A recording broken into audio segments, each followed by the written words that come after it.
Bilang tugon sa pangangailangan ng mga mamamayang naapektuhan ng Bagyong Emong, nagsanib puwersa ang Philippine National Police, Department of Social Welfare and Development, at mga volunteers sa lungsod ng San Fernando, La Union.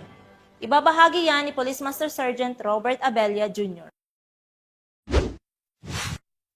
Sa isang makulay na pagpapakita ng pagkakaisa at malasakit, nagsanib puwersa ang mga ahensya ng gobyerno at mga voluntaryong mamamayan upang magtulungan sa pag-unload at pamamahagi ng mga relief packs sa mga residente ng lungsod ng San Fernando na naapektuhan ng Bagyong Emong.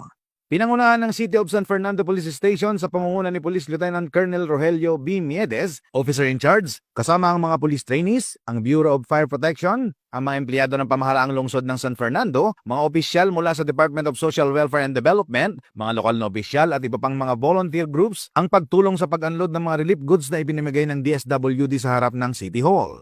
Layunin ng bayanihan na ito na mabilis na makarating sa mga apektadong pamilya ang mga pangunahing pangangailangan upang matulungan silang makabangon mula sa trahedya na dulot ng Bagyong Emong.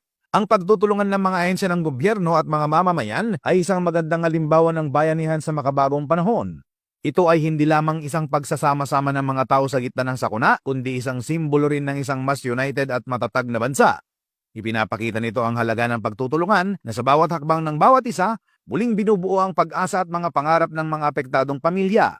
Sa bawat pagkilos, napapalakas ang bayanihan na magdadala ng mas maliwanag na kinabukasan para sa isang bagong Pilipinas.